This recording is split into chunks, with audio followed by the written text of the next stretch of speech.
Today's topic is chemiluminescence immunoassay and the brief name is CLIA. Introduction. The luminescence. What is luminescence? The emission of light by a substance that has not been heated. Chemiluminescence, it is defined as the emission of electromagnetic radiations caused by a chemical reaction to produce light.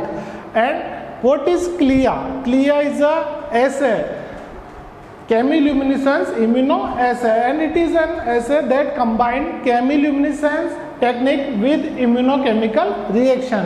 If the substance is a catalyst, the phenomena can be called bioluminescence.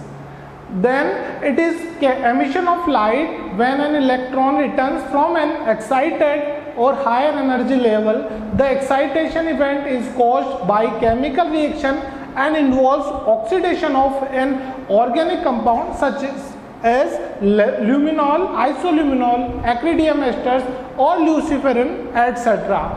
The light is emitted from the excited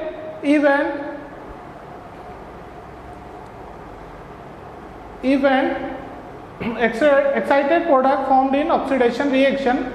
This reaction occur in the presence of catalysts such as enzymes like alkaline phosphatase, horseradish peroxidase, metal ions or complexes, etc.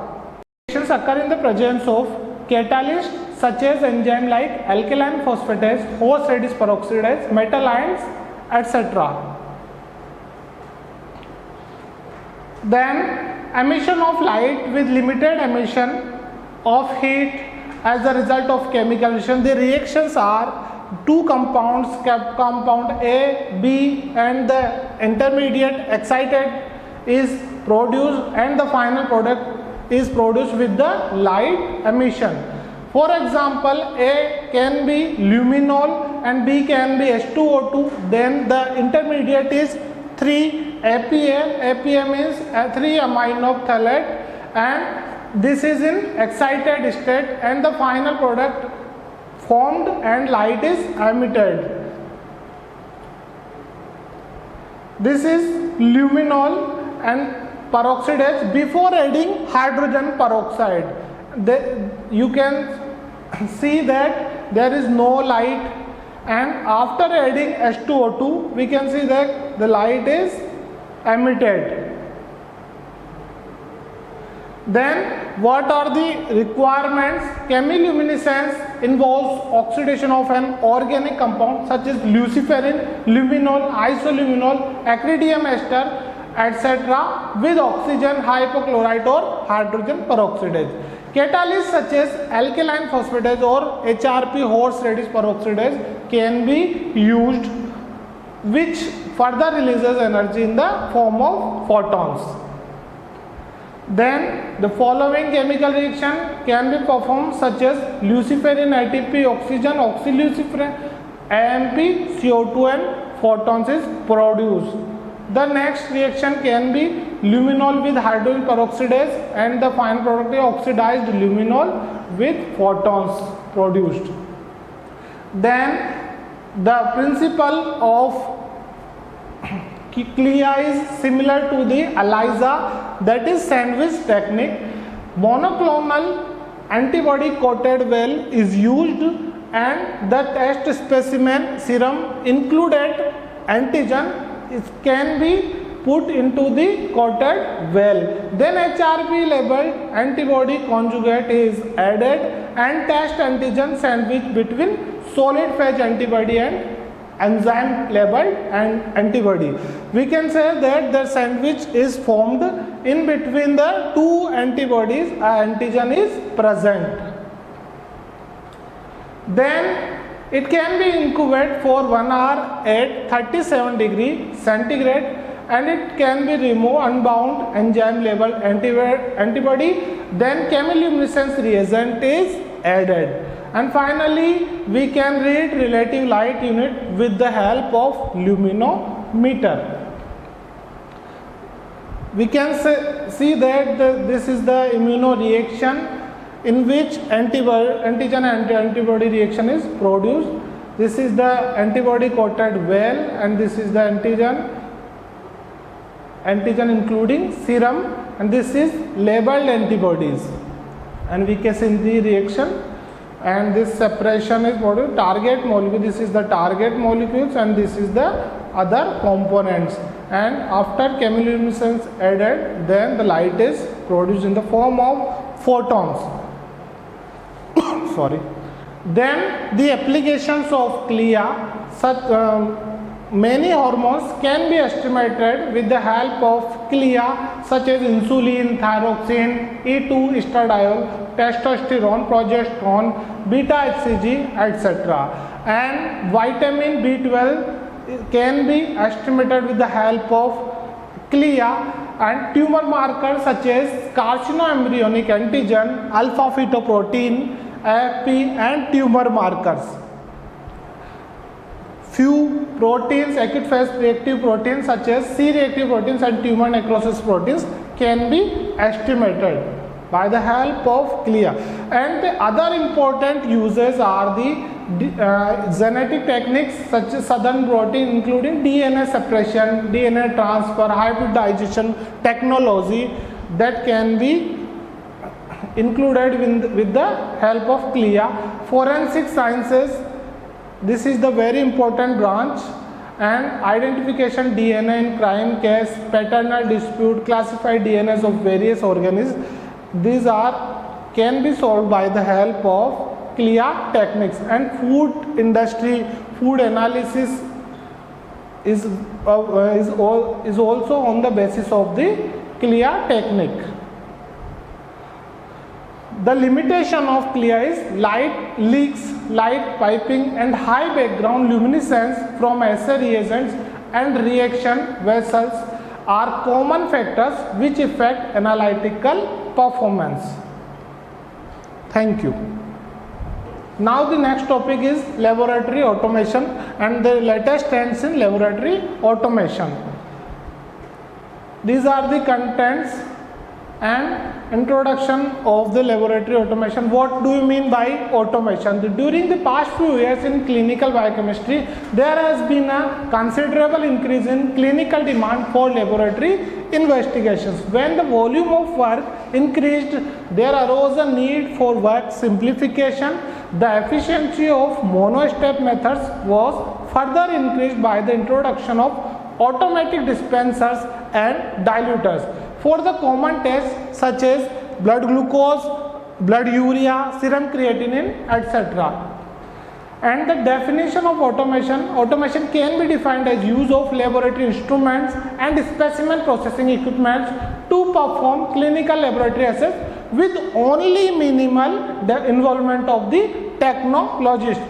Automation in clinical laboratory, it is a process by which analytical instrument perform many tests with the least involvement of an analyst. The IUPAC also define automation, the replacement of human manipulative efforts and facilities in the performance of a given process by mechanical and instrumental devices that are regulated by feedback of information. Then the uses of laboratory automation, we can increase the capacity by the use of laboratory automation, means we can increase the numbers of sample estimated. Then the tech should be decreased by the help of laboratory automation. Then the personal optimization and the small space can be utilized with the help of laboratory automation and errors can be reduced. The steps in the analysis process in lab. The first step is identification of the patient, then collection of correct sample, proper labeling of the sample, transport of the sample in lab and storage properly, sample load, analysis and reporting. These steps in analysis can be categorized in three phases. The first phase is pre-analytical, then analytical phase, and the last phase is post-analytical phase.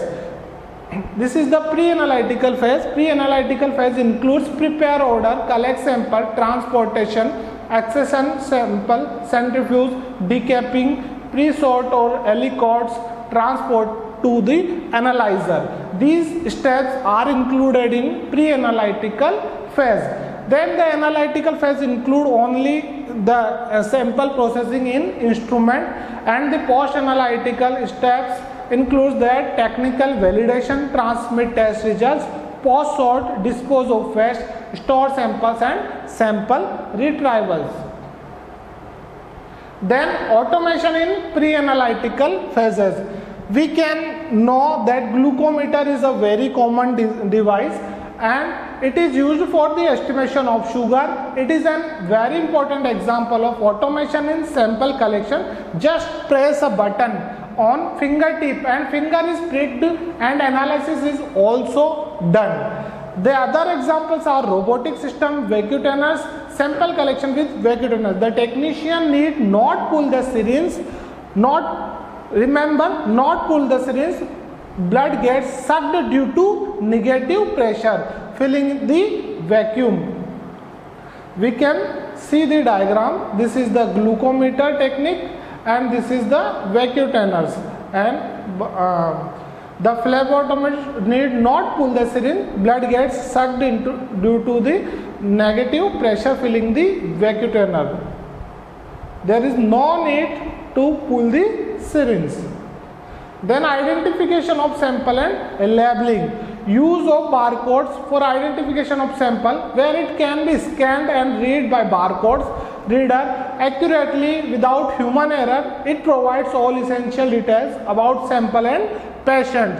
Patient name, patient identification number, the test should be done, and the other important information, the ward name, the doctor's name can be included in the barcode. You can see the barcodes. This is 1D barcode, this is 2D barcode for the specimen identification. Then the next step is transport of sample. The latest trend automation in transport of sample is very high. The specimen delivery to lab can be included courier system, pneumatic tube system, electric track vehicle system and mobile robot system. This is the various types of transport system, delivery system. You can see the cylindrical robot, Cartesian robot, and this is electrical track vehicle. We can transport the sample by the help of electric track vehicle, and this is the very important robotic system, and the robot can deliver the sample whenever required. The specimen preparation, pre-sorting specimen, volume inspection, centrifugation, decapping, aliquoting and destination sorting into the analyzer specific racks. Now the automation in analytical phase. The analytic phase is the most automated, and more research and development efforts are focusing on increasing automation of the pre-analytical and post-analytical process. This is the automatic techniques. And now the automation, latest trend automation in post-analytical phase. The computerized information management system designed for laboratories, and the post-analytical phase means after the analysis of sample, interfaces with analytical instruments, sorts and organizes data into various reports formats, stores data for future reference and use.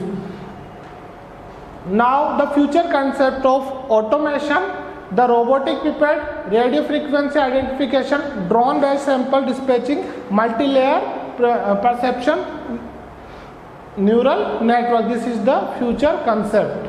And advantages of automation: time saving, cost low, reduced workload, more accuracy, error can be minimized and complete controlling. And drawbacks of automation: the reagent waste, high cost reagent, maintenance cost high.